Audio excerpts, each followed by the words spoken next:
अशी असणारी कथा आहे। हा असणारा जो विदुर आहे याला दासीपुत्र त्या ठिकाणी का व्हावं लागलं असा प्रश्न त्या ठिकाणी पुन्हा एकदा विचारला।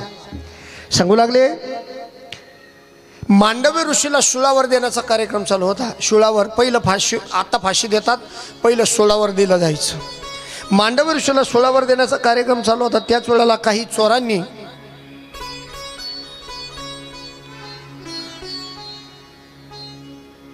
चोरांनी चोरी केली आणि ती चोरी करून ऐवज मांडवी ऋषीच्या आश्रमात आणून टाकला, म्हणून मांडवी ऋषीला शूळावर देण्याचा कार्यक्रम चालू होता। त्याच वेळेला महाराज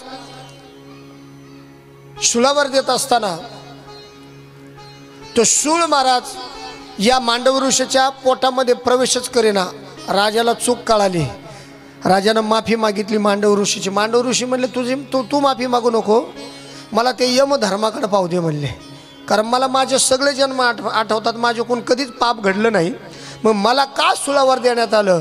गेले महाराज मांडवी ऋषी यमधर्माकडे, खरे यमधर्मा मला मागचे सगळे जन्म आठवतात म्हणले, माझ्याकडून पाप घडलेलं नाही, मग या जन्मात मला का शूळावर द्यावं लागलं, का शूळावर द्यावं लागलं। त्यावेळेला यमधर्मानं सांगितलं, अहो तुमचं ह्या युगाचं पाप नाही, मागच्या युगाचं पाप आहे। म्हणले काय, तुम्ही एक भुंगा, एक किडा पकडला आणि त्या किड्याला पाठीमागून तुम्ही काटा टोचत होता, त्याला काटा टोचत होता, म्हणून आता तुम्हाला शूळावर द्यावं लागलं।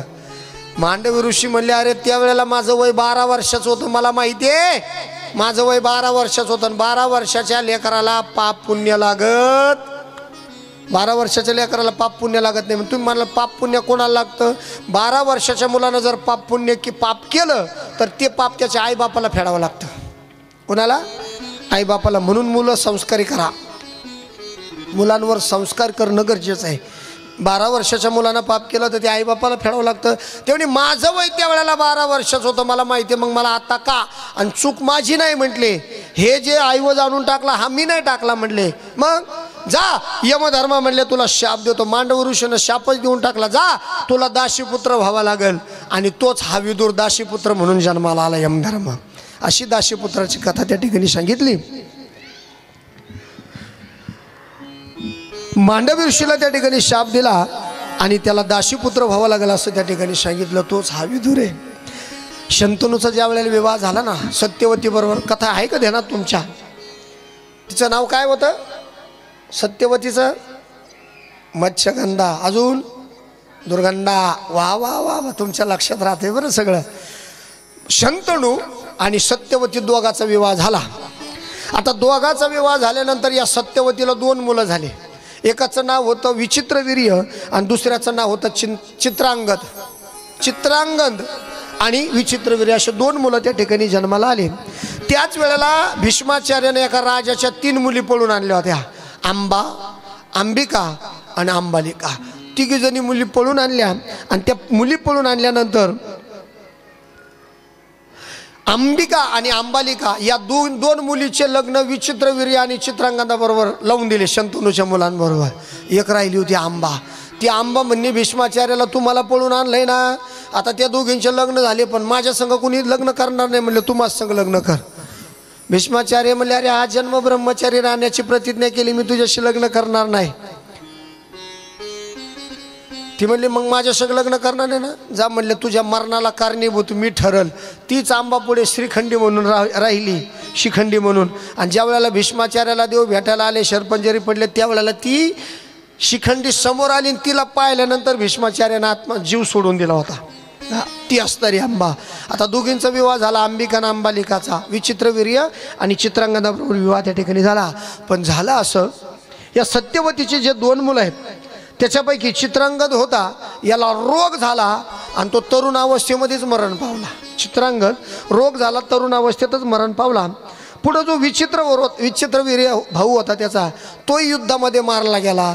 अंबिका आणि अंबालिका दोन्ही तरुण स्त्रिया विधवा झाल्या, दोन्ही तरुण स्त्रिया विधवा झाल्या। आता काय करायचं, सत्यवती विचार करू लागली, माझ्या वंशाला दिवा नाही। त्याच वेळेला तिच्या लगेच लक्षात आलं, तिला त्या मुलाची आठवण झाली। कोणत्या, पाराशर ऋषीपासून झालेला मुलगा व्यास, पराशर ऋषी बरोबर निघून गेला, पण आईला वचन दिलं होतं ज्या वेळेला माझं स्मरण करशील त्यावेळेला वायुयोगानं येईल. तिनं त्या व्यासांचं स्मरण केलं. व्यासजी आले, सत्यवतीला नमस्कार केला, आई मला कशाला बोलावलंस ग? आणि त्यावेळेला सांगितलं सत्यवतीनं, बाळा अरे तुझे दोन्ही भाऊ त्या ठिकाणी मारले गेले आणि तुझ्या दोन्ही भाऊजाया विधवा झाल्या. अरे आपल्या असणाऱ्या हस्तिनापुराला कुणी वाली राहिला नाही. मग एक इच्छा आहे तुझ्यापासून, या दोघींना मुलं व्हावी अशी इच्छा आहे. व्यासजी म्हणले ठीक आहे, तू सांगशील तसंच होईल. ऐक म्हणले, माझ्या ज्या असणाऱ्या 2 भाऊजे आहेत ना दोन्ही, त्या दोघींना त्या ठिकाणी त्यांच्या महालामध्ये तयार राहायला सांग. मी फक्त त्यांच्याकडं पाहीन, माझ्या नुसत्या नजरेनं त्यांना त्या ठिकाणी गर्भवती होतील असं त्या ठिकाणी सांगितलं. आणि व्यास त्या ठिकाणी निघाले. पहिल्या असणाऱ्या महालात गेले. पहिल्या महालात जी अंबिका होती तिच्या महालात गेले आणि तिच्याकडे व्यासांनी पाहिलं. तिला व्यासांचं तेजस सहन झालं नाही. तिनं डोळेच झाकले. तिनं काय केलं? तिनं डोळेच झाकले. म्हणून तिला मुलगा जन्माला आला आंधळा धृतराष्ट्र. आणखीन थोडे पुढे गेले. अंबालिका, तिलाही व्यासांचं तेज सहन झालं नाही. तिनं सुद्धा असे डोळे चिमकवले म्हणून तिलाही मुलगा जन्माला आला. डोळे चिमकवले म्हणून पांढरा फटाक जन्माला आला. त्याचं नाव आहे पंडूराजा. हा सगळा पांढरा फटाक होता महाराज, पंडूराजा. तसेच पुढे गेले आणि पुढे नेमकं एक दासी उभी होती. आणि सहज यांचं लक्ष गेलं दासीकडे. त्या दासीला यांचं तेज सहन झालं. त्या दासीला मुलगा झाला. त्यांचं नाव विदुर. मग विदुर काका हे पांडवांचे कोण आहेत? चुलते आहेत. विदुर काका पांडवांचे चुलते आहेत. अशा पद्धतीनं महाराज व्यासांच्या कृपा आशीर्वादाने झालेली त्या ठिकाणी ही मुलं धृतराष्ट्र, पंडूराजा आणि विदुर काका. आता हे जे विदुर काका आहे, या विदुर काकाला वनामध्ये का जावं लागलं असा राजांना प्रश्न विचारला आणि सांगितलं, ज्या वेळेला पांडवांची इंद्रप्रस्थ नगरी पांडवांनी तयार केली होती आणि ती इंद्रप्रस्थ नगरी पाहण्याकरता दुर्योधन सगळे कौरव गेले होते. इंद्रप्रस्थ एवढा सुंदर महाल बांधलेला होता. ती पाहण्याकरता गेले आणि आतमध्ये प्रवेश केला तर पाणी दिसलं. काय दिसलं? पाणी दिसलं. म्हणून दुर्योधनानं धोतर थोडंसं वर केलं आणि पाणी म्हणून त्याच्यात पाय टाकला. पाय टाकल्याबरोबर तो पाणी नव्हतं तर ती फरची होती. आणि तसेच पुढं चालत गेले. पुढे गेल्यानंतर पुन्हा अशीच अवस्था, पाण्यासारखीच फरशी दिसली. ते म्हणे मागं कुठं पाणी होतं, हे सुद्धा फरशी असं म्हणून दुर्योधनानं पाय टाकला. पण ते होतं नेमकं पाणी आणि पाण्यातच पडला दुर्योधन. आणि वर उभी होती द्रौपदी, तिनं वरूनच पाहिलं. हा पाण्यात पडला, तिनं वरूनच पाहिलं. नुसतं पाहिलं नाही, मोठ्यानं हसली आणि वरूनच म्हणली, अंधे का बेटा अंधाही होता है. बस एवढ्या शब्दावर सगळं महाभारत घडलं. उंचावरून पाहिलं, अंधे का बेटा अंधाही होता है, वरून पाहिलं. बस दुर्योधन म्हणला तुझा सूड घेईन म्हटले. मला पाहून हसली. आणि मग पुढे महाराज इंद्रप्रस्थ पाहिल्यानंतर महाराज या दुर्योधनानं कपट केलं आणि या सगळ्या असणाऱ्या पांडवांना द्यूत खेळायला बोलवलं. आता तुम्ही म्हणाल, काल तुम्ही म्हणले दूत जुगारामध्ये कली आहे. आता आज तर दूत सांगतात, राजे राजवाडे पहिले दूत खेळायचे. मग दूत खेळायचं आणि ते दूत खेळण्याकरता जरासंघाच्या कावड्या होत्या. जरासंघाच्या कावड्यापासून पांडवांना कधीच विजय मिळाला नाही महाराज. आणि त्या कावड्या टाकायला कोण होतं? मामा. कोणता मामा? शकुनी मामा. कधीच विजय मिळाला नाही महाराज, कधीच नाही. जरासंघाच्या नावाच्या कावड्या होत्या. जरासंघ कोण होता माहिती आहे का? एक राजा होता, त्याला 2 बायका होत्या. त्याला मूलबाळच नव्हतं होत. म्हणून राजा वनामध्ये गेला आणि वनामध्ये गेल्यानंतर त्याला एका साधूनं फळ दिलं आणि सांगितलं, हे तुझ्या बायकोला खायला दे म्हणले, तुला लेकरू बाळ होईल म्हणले. आता राजानं ते फळ आणलं आणि त्यानं आपल्या आवडत्याच बायकोला दिलं. पण त्या दोघी सवतीचं फार प्रेम होतं एकामेकावरती. म्हणले मला एकटीलाच मुलगा होईल म्हणले, तुला होणार नाही. मग त्या सवतीनं ते फळ अर्ध कापलं. अर्ध हिनं खाल्लं ना अर्ध तिनं खाल्लं. दोघी गर्भवती झाल्या आणि दोघीला अर्धलेच मुलं झाली. दोघींना मुलं अर्धे झाले. आता अर्धे मुलं झाल्यामुळं झालं काय, ते म्हणे आता ह्या मुलाचं काय करायचं? त्या असणाऱ्या राजानं ते दोन्ही मुलं जंगलामध्ये नेऊन टाकून दिले अर्धे. आता ते मुलं रडायला लागले. त्या ठिकाणी जरा नावाची एक राक्षसीन फिरत होती. जरा नावाची एक निशाचरी राक्षसीन फिरत होती. तिनं ह्यो आवाज ऐकला आणि तिनं दोन्ही मुलं जवळ घेतले. जरा नावाच्या राक्षसीनं सांधले म्हणून त्याचं नाव पडलं जरासंध. जरा नावाच्या राक्षसीनं दोघं सांधले म्हणून नाव पडलं जरासंध. आणि त्या जरासंघाच्या ह्या कावड्या होत्या. या कावड्यापासून यांना कधीच विजय मिळाला नाही. पहिल्या डावामध्ये सगळं इंद्रप्रस्थ त्या ठिकाणी महाराज पांडव हरले. राज्य त्या ठिकाणी हरले. आणि ते म्हटले आता काहीच आमच्या जवळ राहिलं नाही. त्यांनी डोक्यातले टोप काढून ठेवले, मुकुट काढून ठेवले, तेही हरले. शेवटी दुर्योधन म्हणला अरे तुमच्याकडे काय नाही ना मग तुमची बायको लावा ना म्हणले पणाला. ती द्रौपदी त्या ठिकाणी महाराज पणाला लावली. ती द्रौपदी सुद्धा हरले. आणि द्रौपदी हरल्यानंतर या दुर्योधनानं पण केलं आता तुला या मांडीवर बशील. मग तिथं वस्त्रहरण झालं. त्या वस्त्रहरणामध्ये भगवंता वस्त्रहरण करत असताना सगळ्यांनी खाली मान घातल्या. फक्त एकटाच विदुर काका उभा राहिला. विदुर काका दुर्योधनाला म्हणला अरे दुर्योधना अरे तुझी भाऊज आहे ना म्हणले तुला काही कळतं का नाही म्हणले. आबला आहे म्हणले ती, तुला काही कळतं का नाही असं विदुर काका बोलले. म्हणून दुर्योधन त्या ठिकाणी म्हणला वा रे वा आमचं अन्न खातान शत्रूच्या बाजूनं बोलता म्हणलं जा चालते वा म्हटलं. इथून विदुर काकाला हाकलून दिलं दुर्योधनाने. विदुर काकानं आपला धनुष्य दारामध्ये ठेवला आणि विदुर काका आपल्या पत्नीला म्हणजे सुलभाला घेऊन वनाला त्या ठिकाणी निघून गेले. असंच असतं महाराज. ज्या राज्यामध्ये संतांचा अपमान होतो त्या राज्याला उतरती कळा लागत असती. महाभारतामध्ये विदुर काकाचा अपमान झाला, दुर्योधनाला उतरती कळा लागली. रामायणामध्ये बिभीषणाचा अपमान झाला, रावणाला उतरती कळा लागली. गेले महाराज विदुर काका वनामध्ये निघून. 12 वर्ष त्या ठिकाणी वनवास पूर्ण झाला आणि 1 वर्षाचा अज्ञातवास पूर्ण करून महाराज हे पांडव परत माघारी आले. पांडव परत माघारी आल्यानंतर शेवटी विदुर काका त्या ठिकाणी बोलू लागले अरे 1 वर्षाचा अज्ञातवास आहे त्यांनी घेतला ते देऊन टाक म्हणले. अजिबात तो बोलायचं नाही म्हणले विदुर काकाला सांगितलं. आणि तिथून पुढे महाराज भगवान परमात्म्याने विचार केला आता दुर्योधनाकडे थांबायचं नाही. कपटी होता दुर्योधन. देवाला खायला बोलावलं आणि देवाला जे आस्थावर बसायचं त्याच्या खाली सापण विंचू घालून ठेवले होते महाराज. भगवंताने विचार केला याच्याकडे जायचं नाही. मग भगवान म्हणू लागले काका मी तुमच्याकडे येणार आहे तुम्ही जा तयारीला लागा. विदुर काकाच्या घरी जायचं ठरवलं आणि भगवान उद्धवजीला म्हणले आता इथं राहायचं नाही. मग कुठं जायचं. उद्धवजी चल विदुरा घर जावे. उद्धवजी चल विदुरा घर जावे.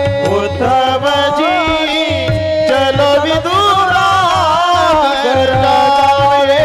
उद्धवजी चलो विदुरा घर जावे. शबरी के पैर सुदाम जी के चावल. शबरी के पैर सुदाम जी के चावल. रुचि रुचि भोग लगाए. उद्धवजी चल विदुरा घर जावे. उद्धवजी चल विदुरा घर जावे. उद्धवाला सांगितलं उद्धवा आता आपल्याला इथं थांबायचं नाही. मग कुठं जायचं. चल जाऊ विदुरा घरी रे उद्धवा. चल जाऊ विदुरा घरी. माडी हवेली नाही कामाची नाही कामाची. संताची झोपडी बरी रे उद्धवा. चल जाऊ विदुरा घरी. विदुर काका गेले. बायकोला सांगितलं सुलभा अगं आपल्या घरी देव येणार आहे बरं. एवढा आनंद झाला म्हणून सांगू सुलभा राणीला. नावाप्रमाणेच सुलभा होती महाराज. फार आनंद त्या ठिकाणी झाला. तिनं सडा समर्जन करून घेतलं. दारामध्ये रांगोळी काढली. देवाला बसण्याकरता आसन तयार केलं. आणि विदुर काका म्हणले मी बाजारातून काहीतरी घेऊन येतो देवाला. फार गरीब परिस्थिती होती महाराज. पण सांगितलं देव येणार आहे ना देवाला काहीतरी घेऊन येतो. म्हणून विदुर काका बाजारात गेले. हिनं सगळं आटपून ठेवलं आणि स्नानगृहामध्ये आंघोळ करण्याकरता जाऊन बसले. स्नानगृहामध्ये आंघोळीला जाऊन बसले. सगळ्या अंगाला माती चोळली. ऐकताय ना तुम्ही. आता साबण सोडाय महाराज, त्यावेळेला माती होती. आताही माती महाराज, फक्त नाव बदललं. त्यावेळची माती आत्ताची मुलतानी माती आहे. या त्यावेळची माती म्हणजे आत्ताची मुलतानी माती. सांगितलं. अरे आता देव येणारे म्हणून आंघोळीला बसली, स्नान त्या ठिकाणी करते. सगळ्या अंगाला माती चोळली आणि आंघोळ करते. तेवढ्यात दरवाजाची कडी वाजवली. कुणी आहे का घरात? कुणी आहे का घरात असं विचारलं महाराज. आणि विचारल्याबरोबर, कुणी आहे का घरात असं विचारल्याबरोबर आतून आवाज दिला सुलभाराणीनं, कोण आहे? कोण आहे म्हटल्याबरोबर बाहेरून आवाज आला, मी कृष्ण आहे, मी कृष्ण आहे. कृष्ण हा शब्द ऐकल्याबरोबर एवढा आनंद झाला. बाई जशी आंघोळ करत होती ना, ती भानावरच राहिली नाही महाराज. आहे तशीच उठली आणि दरवाजाकडे धावली. का? देव घर आला हो, देव घर आला, देव घर आला हो, देव घर आला, देव घराला हो, देव घराला हो, देव घराला. भक्ती सन्मान पूजला, भक्ती सन्मान पूजला, देव घराला हो, देव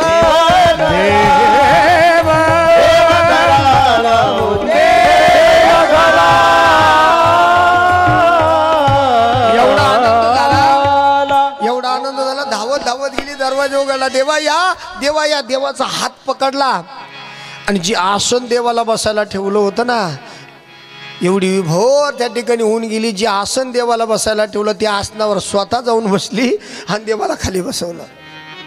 सगळ्या अंगातून माती गळते महाराज. देवाकडे पाहिलं, डोळ्यातून घळघळ घळघळ अश्रू येत आहेत.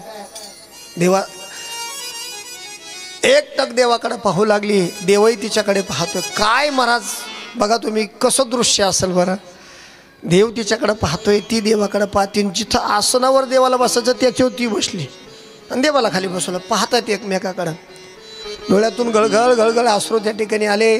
कदलीचे फळं घेतले. कदलीचं फळ म्हणजे केळीचं फळ. आणि देवाला केळी खायला द्यायची. एवढी विभोर होऊन गेली महाराज. केळी त्या ठिकाणी सोलायची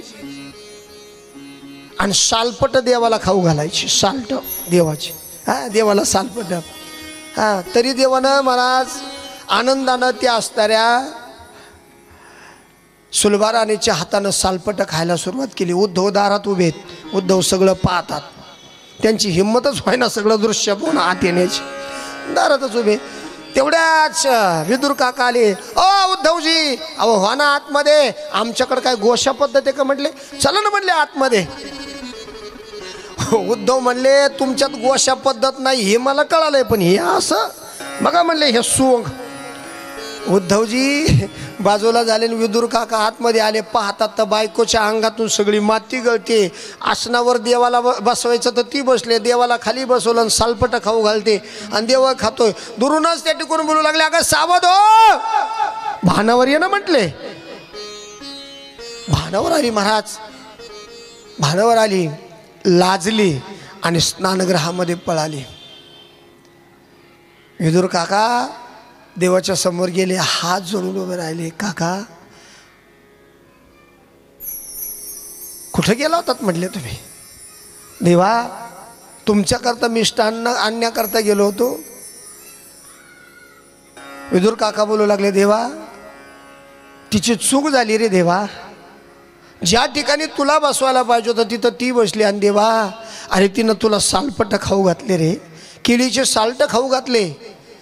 भगवान परमात्म्यानं सांगावं, काका तुम्हाला खरं सांगू, आत्तापर्यंत अनेक राजा राजवाड्याच्या घरी मी जेवणाकरता गेलो, भोजनाकरता गेलो, पण तुम्हाला सांगू का, आज या केळीच्या साल्टामध्ये जे मधुर जे प्रेम आहे, हे प्रेम मला आत्तापर्यंत कुठंच भेटलं नाही रे. सबसे ऊंचे प्रेम सगाई, ऊंचे प्रेम सगाई, सबसे ऊंचे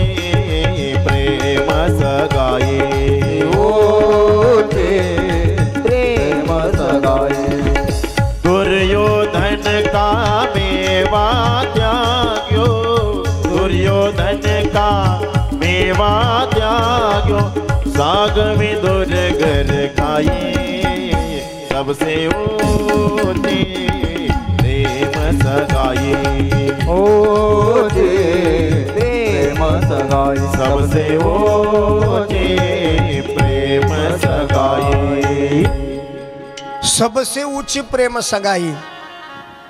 काका बोलू लागले देवा ती चुकली रे.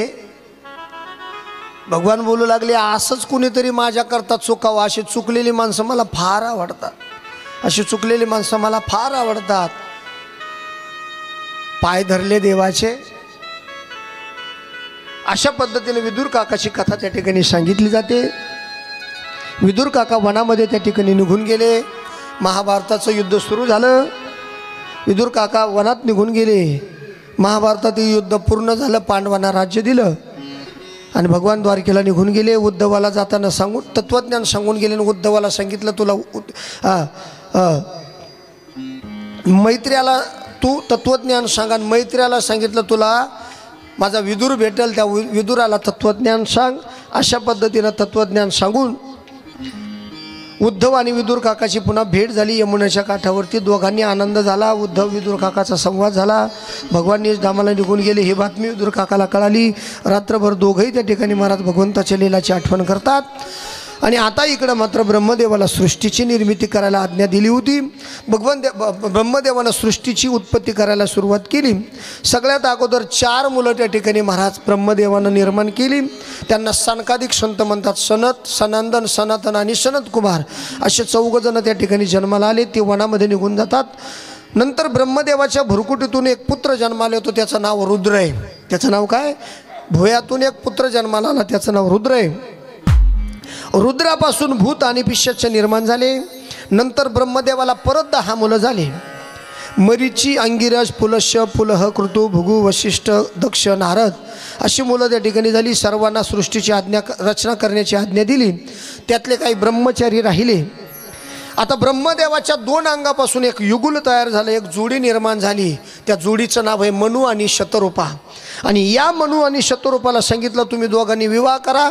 दोघांचा विवाह त्या ठिकाणी झाला आणि तुम्ही सृष्टीची निर्मिती करा, सृष्टीची उत्पत्ती करा अशी आज्ञा ब्रह्मदेवानं त्यांना दिली. ते म्हणले अरे सृष्टीची निर्मिती करायची पण कुठं करायची? म्हणे पृथ्वीवर. अरे देवा म्हणले पृथ्वी रसातळाला गेली. मग ती पृथ्वी वर आणण्याकरता, रसातळाला म्हणजे खाली गेली होती, ती आणण्याकरता भगवंतानं वरा अवतार घेतला.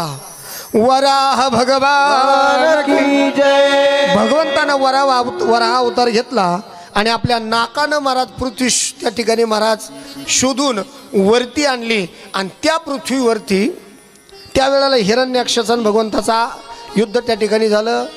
आणि त्या पृथ्वीवरती ब्रह्मदेवानं जे मनु आणि शतरूपा अवताराला जन्माला घातले त्यांना सृष्टीची निर्मिती करायला आज्ञा दिली.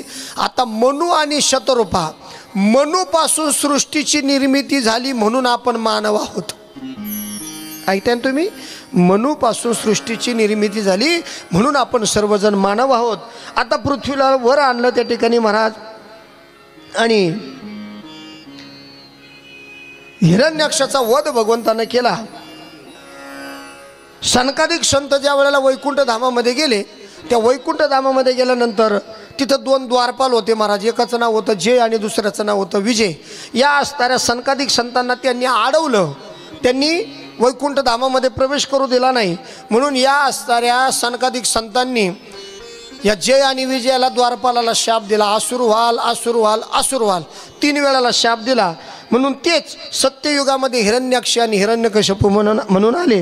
पुढे त्रेतायुगात तेच रावण आणि कुंभकर्ण झाले. आणि द्वापार युगामध्ये शिशुपाल आणि दंतवक्र झाले. अशी कथा या ठिकाणी सांगितली. ब्रह्मदेवाच्या सावलीपासून कर्दम तयार झाले. कर्दम नावाचे ऋषी, ब्रह्मदेवाच्या सावलीपासून कर्दम नावाचे ऋषी तयार झाले. त्यांना सृष्टीची उत्पत्ती करायची आज्ञा दिली. आणि हे कर्दम ऋषी बिंदुसर नावाच्या तीर्थावर तपश्चर्या करण्याकरता गेले आणि तिथं भगवान प्रगट झाले. भगवान प्रगट झाल्यानंतर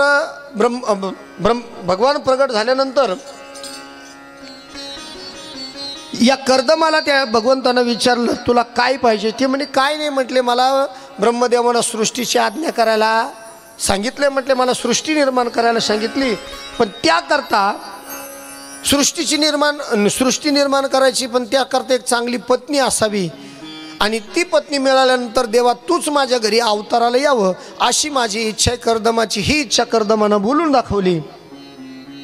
भगवान त्या ठिकाणी महाराज भगवान परमात्माने सांगितलं काळजी करू नको, तुझ्या सगळ्या इच्छा पूर्ण होतील. आजपासून 3 दिवसांनी मनू आणि शत्रुपा आपल्या देवहूती नावाच्या मुलीला घेऊन येतील. मनू आणि शत्रुपा आपल्या देवहूती नावाच्या मुलीला घेऊन येतील. तिच्याबरोबर तू विवाह कर आणि तुझ्या पोटी जो कोण अवताराला येईल तो मीच असेल असं वचन त्या ठिकाणी दिलं आणि भगवान त्या ठिकाणी निघून गेले. बरोबर 3 दिवसांनी मनू आणि शत्रुपा आपली देवहूती नावाची मुलगी तिला घेऊन आले. देवहूतीला त्या ठिकाणी महाराज घेऊन आले आणि त्यांना तिघांना पाहिल्याबरोबर कर्दम ऋषीने 3 आसनं बसायला टाकले. कर्दमानं 3 आसनं बसायला टाकले. 2 आसनावर मनू आणि शत्रुपा बसले. मनू आणि शत्रुपा 2 आसनावर त्या ठिकाणी बसले. पण ही जी असणारी देवहूती होती, ह्या देवहूतीनं त्या आसनाला नमस्कार केला आणि बाजूला जाऊन बसली. आसनाला नमस्कार केला आणि बाजूला जाऊन बसली. कर्दमानं ओळखलं ही लग्न करण्याचे योग्य आहे. तिनं का नमस्कार केला, का बाजूला जाऊन बसली माहिती आहे? कारण ज्या आसनावर तिला बसायचं होतं ज्याच्याबरोबर तिला विवाह करायचा होता त्या कर्दम ऋषीनं ते आसन टाकलं होतं. त्याचा अपमान होऊ नये म्हणून त्या आसनाला नमस्कार केला आणि ज्यांच्याबरोबर विवाह करायचा त्यांच्या समोर उंच आसनावर बसू नये, हा स्त्री धर्म आहे हे तिच्या लक्षात आलं म्हणून बाजूला जाऊन बसली. त्या आसनावर नाही बसली. महिला मंडळीने हे लक्षात ठेवलं पाहिजे. त्या दिवशी एक सांगितलं काय, नवऱ्याच्या अगोदर पत्नी न खाऊ. तुम्ही झोपल्या नाही ना? पतीच्या अगोदर पत्नीनं खाऊ नये. वटवा घोळाच्या जन्माला जावं लागतं. कुठं लटकेल राहते मग ती वटवाघळ, कळतंय तुम्हाला? इथे तसंच आहे महाराज. पतीच्या पेक्षा उंच आसनावर महाराज पत्नीनं कधी बसू नये. पाप आहे, फार मोठं पाप आहे. पती महादेव आहे आपला, त्याच्यासमोर उंच आसनावर कधी बसायचं नाही. हां, इथे लक्षात, हे भागवतातूनच शिकल्यासारखं आहे, शिकण्यासारखं आहे. चला आता मनू आणि शत्रुपा आले. त्या देवहूती तिला घेऊन आले. सांगितलं तुम्ही आता हिच्याबरोबर विवाह करा आणि मानवी सृष्टीची निर्मिती करा. मनू आणि शत्रुपाचा विवाह, देवहूती आणि कर्दमाचा विवाह त्या ठिकाणी मनू शत्रुपानं लावून दिला आणि दोघंही त्या ठिकाणी महाराज संसार करू लागले. त्या कर्दमाचं वय होतं 100 वर्षाचं आणि देवहूतीचं वय होतं 16 वर्षाचं. बघा आता किती विजोड आहे. 100 वर्षाचा नवरा आणि 16 वर्षाची नवरी. दोघंही त्या ठिकाणी प्रपंच संसार करू लागले. एक दिवस महाराज कर्दम ऋषीनं तिला विचारलं, म्हणले अगं तुला काय पाहिजे? तू मला काही बोललीच नाही. ती म्हणले काय पाहिजे एखाद्या स्त्रीला? 1-2 चिलेपिले दारासमोर खेळावेत आणि गोड तुमच्याबरोबर संसार प्रपंच व्हावा एवढीच माझी इच्छा आहे. कर्दमाने ओळखलं आणि सांगितलं जा समोर जे सरोवर आहे या सरोवरामध्ये स्नान करून ये. तिला स्नान करून येऊपर्यंत जो आश्रम होता त्या आश्रमाच्या ठिकाणी मोठा महाल तयार झाला आणि जे 100 वर्षाचे कर्दम होते ते दैदिप्यमान तरुण अवस्थेला प्राप्त झाले. तेवढ्यात एक विमान आलं. त्या विमानामध्ये महाराज कर्दम ऋषी त्या देवहूतीला घेऊन बसले. बराच काळ ते विमान महाराज फिरत होतं आणि त्या विमानामध्ये त्यांना 9 मुली झाल्या. विमानामध्ये बरेच दिवस ते विमान फिरत होतं आणि त्या विमानामध्ये त्यांना 9 मुली झाल्या. विमान खाली आलं. कर्दम ऋषी पुन्हा वनात जाण्याकरता निघाले. देवहूती म्हणले असे कसे जाल? म्हणले म्हणे काय तुम्ही माझ्या वचनात बांधलेले आहात. म्हणले काय? असे पती स्त्रीच्या ऋणात कुठपर्यंत बांधलेला असतो माहिती आहे का? जोपर्यंत तिला मुलगा होत नाही पतीपासून तोपर्यंत पती पत्नीच्या ऋणात बांधलेला असतो. ते म्हणले मला मुलीचे मुलगा कुठे, मला मुलगा कुठे? असं म्हटल्यानंतर महाराज पुन्हा तपसामर्थ्यानं गोड असणारा गोंडस मुलाला त्या ठिकाणी महाराज देवहूतीनं जन्म दिला आणि तो मुलगा दुसरा तिसरा कोणी नसून भगवान परमात्म्यानं वचन दिलं होतं. त्याचं नाव होतं कपिल. हा भगवंताचा 24 अवतारापैकी एक अवतार आहे. कपिल भगवान की जय. कपिल ते म्हणून त्या ठिकाणी महाराज जन्माला आले. सिद्ध पुरुष आहे कपिलानं कर्दमाला आपल्या बापाला उपदेश केला, जो उपदेश केला त्याला कपिल गीता असं म्हणतात. आता आई त्या ठिकाणी समोर आली आणि आईला त्या ठिकाणी उपदेश करायला सुरुवात केली. सिद्धपूर ज्या ठिकाणं या कपिलानं आपल्या आईला उपदेश केला त्या ठिकाणाचं नाव आहे मातृगया. सिद्धपूर मातृगया. आपण जात असतो ना मातृगयाला आईचं पिंडदान करायला, असं असणार ही मातृगया. त्या मातृगयेमध्ये जाऊन पिंडदान केलं जातं आईसाठी. ते सिद्धपूर. अशा पद्धतीनं महाराज मातृगयेमध्ये कपिल गीता त्या ठिकाणी सांगितली. कपिलानं आईला उपदेश केला आणि याचबरोबर तिसरा स्कंद पूर्ण झाला. आपण चौथ्या स्कंदात प्रवेश करीत आहोत. राधे राधे गोविंद गोविंद राधे